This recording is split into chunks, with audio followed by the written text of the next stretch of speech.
All right, with a quorum present, we'll proceed then. As I wanted to jump to and forgot the roll call, we'll go with the agenda. And item number 1, and the only item on the agenda, and I'll read it out loud here. The continuance of the contract of Joe Concato, project manager for the countywide 911 dispatch center project on a part-time basis after March 31 of this year. In the absence of any agreement as to its continuation, discussion as to other alternatives for the continuance of the project manager position, and such discussion as may be necessary as related to the above concerning countywide 911 dispatch. The executive committee is recommending continuing Mr. Concato for 6 months at a rate of $30 per hour, not to exceed 20 hours per week as an independent contractor.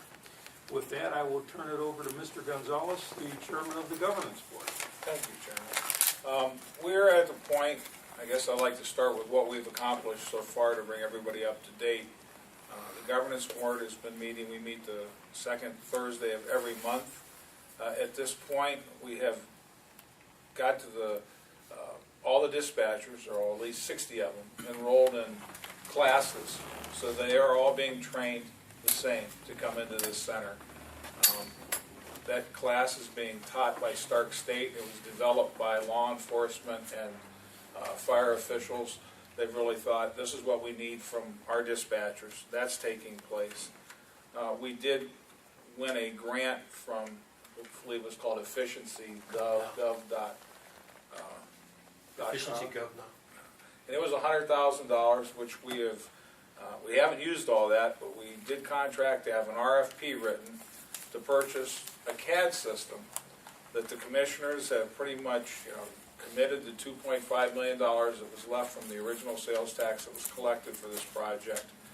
Their commitment to it, to design this CAD, whether or not we build this center or not, this CAD will be used in every existing dispatch center, so everybody can see what everybody else is doing, and it's basically the same CAD for all agencies. And of course, as we build this center, it will be the CAD that will operate all of them together. With that, the biggest thing we've probably done is, again, the commissioner's money has been used to, and it was also some of the 911 tax dollars that came in that were to, why don't you explain that part, Joe? That's probably better than that. Through the efforts of Tim Wursler and the 911 director and the county commissioners and the 911 planning committee, the plan went forward to purchase an IP-based 911 system, a remote hosting system for the county. That system has been approved, purchased through AT&T, and it's a Plant Sentinel system that should go into effect by the end of May. Training for that is starting actually May 3rd, and that project, along with the new recording and new mapping at the cost of about $2 million, and that money was spent through the 911 Wireless Fund that's under the control of the 911 Planning Committee and the county commissioners. For all us lay people, what that means is, even if this center isn't built, that the existing dispatch agencies would get their landline 911 calls direct. They wouldn't go into the basement of the sheriff's office and then be transferred to the Red Center or to any of the other dispatch agencies. And of course, none of that money has been spent unless it can be used on the centralized dispatch center, so all that equipment will be brought back in as we get to the centralized center. The other thing that we've accomplished is we've started the transition of entities into the existing centers and paid for through the commissioner's dollars again. We paid for the move of, Tom's pretty much worked on that, to bring Louisville and East Canton into the Canton Dispatch Center. Plain Township is moving into the sheriff's office, which is a great transition because the sheriff obviously does no dispatching of fire, and Plain Township does no dispatching of police. It'll put them all into the same room, and they'll start cross-training, and Chief Sabo is here from Plain Township in support of the project. And the other part, and again, we're paying for that through the dollars, the sales tax dollars. And then we are moving the 911 call center, where the 911 calls go into the basement of the sheriff's office. They will move over to the dispatch part of the sheriff's office, which would be the one of the new centers. So with that all on the table, and mostly designing this CAD system, the contract ran out for Joe Concato, and we believe the governance board voted last Thursday unanimously, and the, pardon? Oh, that's right, there was an abstain. Somebody abstained. Who abstained? I forget who it was. That was the executive committee. No, Executive. you're talking about the executive committee. No, I was talking about the governance board. I was going to get to the executive okay. committee. Yeah, that's right. Chief Whitlatch abstained, I'm sorry.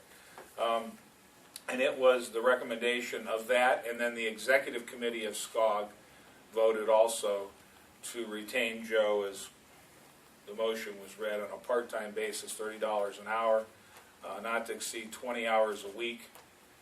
So we can continue with this project, and all of the things that are on the table. It would be a sad time to leave or lose the guy who's been leading the project for us. That's pretty much what I have. Motion to be had. I'll make a motion. Second. What is your motion? Move to retain Joe Concato at part-time basis, 30 hours, up to 30 hours. Okay, so we have a motion. Is this to adopt the motion that This was would be, recommended? yeah, why don't we just declare, just to adopt the motion that we have contained. Yeah. Adopt the finding of the That's recommendation fine. of the executive committee. Who made the second, please? Chris, Okay, discussion on the motion. Ken Edelman. When I attended the last Scog's meeting, Joe asked for a vote of confidence from the board, vote of support, and he didn't get it. I'm just kind of curious what's changed. Vote of, I didn't ask for a vote of confidence from myself. I asked for a vote of confidence from Scog that they wanted to continue on supporting the countywide 911 dispatch center. That wasn't done as a resolution. I think I just commented and brought to the table for Scog at the last general membership meeting, actually. Yes. That here's the things that Scog is committed for this project throughout the last 2 or 3 years, and I just wanted to confirm that Scog was still in favor of moving forward with the project. It wasn't for myself, but as much as the project itself. Okay, I understand. I was wrong in that way, but still, no vote was taken. I mean, it wasn't a show of support then. I guess I believe what you're referring to is, it's been brought up in executive committee, I know, that the general membership of Scog has never voted to run a countywide 911 dispatch center. That vote has, Don, am I correct in that? And we never have voted on that, we never got to that point yet. Never got to the point of voting that Scog would run a countywide 911 dispatch center. I think that's what Joe's referring to as to, does Scog as a general membership body support this project to run this center when it's built? And that was the issue. Joe, am I accurate? Is that what you're? I think that that is the opinion, your opinion, and maybe the executive committee's opinion, that you never voted on it. My approach was to bring up to everything that you did vote on in support of the countywide 911 center, whether it was a specific vote to say we do support it, but I brought up a number of occasions where you voted to create the governance board, to support the budget, and send it over to the county commissioners for support to get the $2.75 million. The actual resolution that you had made to ask the commissioners for that $2.75 million. So my point was, I know that you, Tom, always felt that there was never an exact vote made, and I just was bringing up issues throughout the year that supported the idea that Scog was in favor of to do that. One of the things that was out there was the legal opinions that was requested by Scog, and I think we got those legal opinions back. In my opinion, they weren't negative to Scog proceeding with going ahead with the 911. So it hasn't been, excuse me one second, it hasn't been discussed further on the executive session level. We've had discussions in the past, we haven't made any motions or finalized anything to bring back to the general membership at this point concerning that. There's been discussions, there were pre-discussions before the tax levy got defeated. There were discussions afterwards, but there was never a finalized vote that Scog would take control and run that operation. So that's where that stands at this point. I think that's a pretty fair, accurate description of what's gone on in the past, and I think that's what Joe was looking at, is to what is Scog's actual commitment to this project at this point. Okay, does that pretty much answer your question, sir? Could I address that, Mr. Chairman? Yes, please. Scog has, the way this process takes place, the Scog adopted bylaws that gave the governance board the authority to put this plan together and be the recommending authority to the Scog board. They're really the overseers of it, which we did. And Joe Kincato, we were steering around for a long time. We've been working on this 3 years, where the sites were going to be. We looked at numerous sites. We looked at different funding options. And I want to make it quite clear, this keeps coming up about the sales tax. This plan was on the table way before the sales tax was ever put on the ballot, or before the sales tax ever failed. This project started over a year before a sales tax was ever discussed. We looked at numerous ways of trying to fund this project before, at that time, Commissioner Bosley decided the best way he thought to do it was through a sales tax. But before that, we looked at property taxes, user-based fees, sales taxes. All those things were discussed in the governance board, how we would fund those. The governance board then did put together a plan, an official plan, and submitted that to Scog. And under Scog's authority, they voted to adopt that plan that was turned over to the statutory board, the 911 Planning Board. And that plan was adopted by that board. I sit on that board. Mayor Healy sits on that board. Mayor Ciccinelli sits on that board. One of the county commissioners, I'm not sure who took that seat, which one it was Tom Harmon. So that 911 plan is the official statutory plan for Stark County right now. Now the questions, what Director Ream's talking about is, there's a lot of questions that came up about, could Scog have employees? Can a COG, actually we found out a COG could not operate a PSAP, that had to be a political subdivision, and I did want to report, I talked to Kirk Schuring on the way in. That legislation has been authored. It will be entered into the budget bill, so we believe when the budget bill's passed, we also will be able to have a Stark County Council of Governments operate the PSAP. That language is being changed. There are a number of things that have come to be. There have been expressions of intent by certain subdivisions to participate in this program. I know that in future meetings we'll discuss things like the legal opinion, like whether Senate Bill 5 will allow employees of the Scog to unionize or not. It appears not so far. That's for future discussions. We're under one topic here. So there are other things to be worked out yet, including different kinds of participation and whether the user fees will cover capital expenses and all that. The SCOG did vote to send our plan, the entire plan, to the 911 Planning Committee.